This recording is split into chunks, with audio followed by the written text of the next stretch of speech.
আসসালামু আলাইকুম। আশা করি আপনারা ভালো আছেন এবং আপনাদের পাখিগুলো ভালো আছে। সামনে দেখা যায় একজোড়া গ্রিন ইন্ডিয়ান রিংনেক বেবি। এদের বয়স আছে 40 দিন এবং 42 দিন। তো আজকের ভিডিওর টপিকটি হচ্ছে পাখিকে আপনি কিভাবে টেম করবেন, সুপার টেম করবেন। আসলে পাখির বাচ্চাকে কেনার পরে যদি আপনারা কন্টিনিউ বক্সে বা খাঁচার ভেতরে রেখে দেন বা তাদেরকে হাতের কাছে না নেন, তাহলে কখনো তারা সুপার টেম হবে না বা তারা কখনো আপনার কথা শিখবে না বা কথা শুনবে না। আপনারা যেরকম ভাবে তাদের কাছে আশা করবেন ততটুকু পাবেন না। সেক্ষেত্রে কি করতে হবে?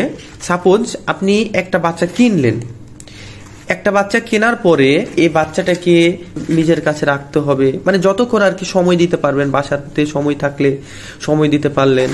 তাকে তার মাথাটা এরকম ভাবে হালকা করে চুলকায়ে দিবেন। তারপরে এই মাথার চোখের গোড়াগুলো, কানের গোড়াগুলো এভাবে আস্তে আস্তে আস্তে আস্তে করে একটু একটু করে চুলকায় দিবেন। এবং মুখের যে অংশটা আছে, এই মুখের অংশে আপনার যে হাত ফিঙ্গারটা আছে, এই ফিঙ্গারটা আপনার এই মুখের অংশে এভাবে দিয়ে মাঝে মাঝে দিয়ে রাখতে হবে, এরকম ভাবে দিয়ে রাখতে হবে। তাহলে এই যে অনেকে বলেন যে ভাই পাখি বড় হয়ে যাচ্ছে বা পাখি বড় হয়ে গেছে, 3 মাস 4 মাস এজ হয়ে গেছে, বয়স হয়ে গেছে, এরপরে বাচ্চা আমাকে কামড় দেয়। আসলে কামড় দেওয়ার কারণটা হচ্ছে আপনি ওকে ট্রেন্ড করতে পারেন নাই ঠিক মতো। আপনি যদি ওকে ঠিক মতো ট্রেন্ড করতে পারেন তাহলে সে কিন্তু কামড় দিবে না। আর ট্রেন্ড করতে হলে আপনাকে ওকে অবশ্যই সময় দিতে হবে এবং ওকে এমন ভাবে আলতো করে আদর করে দিতে হবে, ওকে বুঝতে দিতে হবে যে আপনার এই হাতটা ওর জন্য ক্ষতিকর নয়। কারণ একটা জিনিস লক্ষ্য করে দেখবেন যে যত প্রকারের পশু পাখি আছে তারা কিন্তু মানুষকে দেখে ভয় পায় বা ভয় করে, এটা তাদের জিনগত স্বভাব। আপনি যতই করেন এদের এই স্বভাবটা পরিবর্তন করতে পারবেন না, কিন্তু করতে হলে আপনাকে দীর্ঘ সময় দিতে হবে, ওকে বুঝতে হবে, ওকে বুঝতে দিতে হবে যে আপনার এই হাতটা ওর জন্য ক্ষতিকর নয়। আপনি ওকে যখনই সময় পাবেন নিয়ে আদর করে দিবেন বা এইভাবে আলতো করে নাড়া দিয়ে দিবেন, এভাবে মাথাটা চুলকায়ে দিবেন, মুখের কাছে হাত দিয়ে চেষ্টা করবেন, ওকে বারবার বোঝানোর চেষ্টা করবেন যে হাতে ওর জন্য ক্ষতিকর না। তারপরে এই যে মুখটা খুলছে, এখন এই অবস্থাতে ওর মুখে আলতো করে একটু করে হাত দিবেন, ওকে কামড় দিতে দিবেন।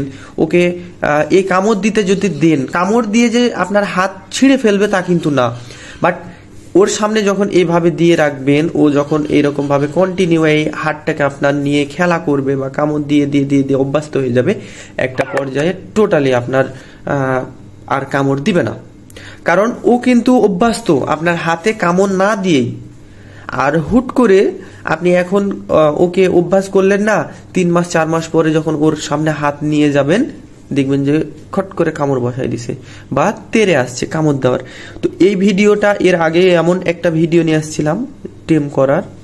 আপনারা বেশ অনেক প্রশ্ন করেন, বিশেষ করে এই যে 2025 সালে যে সিজন চলে আসছে, এই সিজনের শুরুতে আমি আপনাদের ভিডিওটা করে দিলাম বা ভিডিওটা করে ফেললাম যে যারা আপনার নতুন তারা পাখি কেনার পরে যে টেম করবেন কিভাবে, এই টেমের ধারণাটা আশা করি এই ভিডিওর মাধ্যমে পেয়ে যাবেন।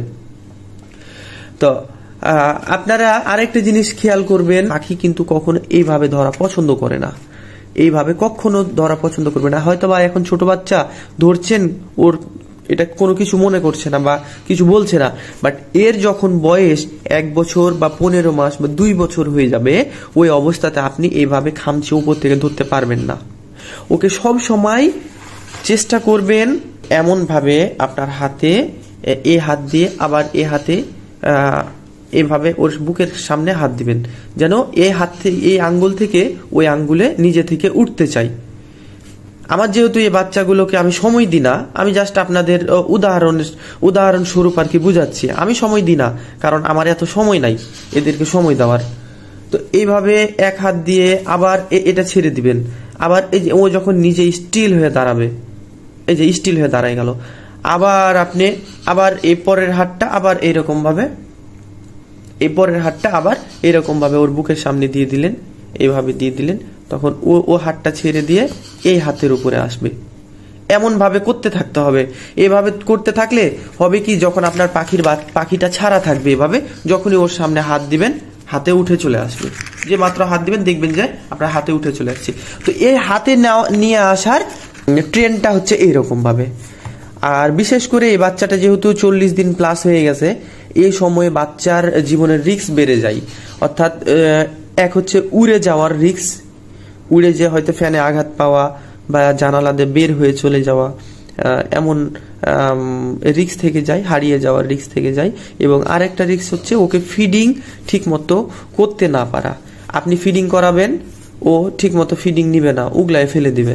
আবার যদি সে উগলায় নাও ফেলে, অনেক সময় দেখবেন যে ও খেতে চাইবে না, জোর জবরদস্তি ওকে খাওয়াতে হবে। তবে ওর মুখের সামনে এ সময়ে খাবার দিয়ে রাখতে হবে, তাহলে সে নিজে নিজে সেলফ ফিডে চলে যাবে। তো ওই সেলফ ফিড নিয়ে বিস্তারিত পরে ভিডিও নিয়ে আসব। আমি আজকে ঈদের দিনে আপনাদের জন্য ভিডিওটি করলাম, যা আপনাদের নতুন পাখি পালকদের বা নতুন পাখি যারা ক্রয় করবেন তাদের জন্য অনেক উপকারে আসবে আশা করি। তো ভালো থাকুন সবাই, আসসালামু আলাইকুম।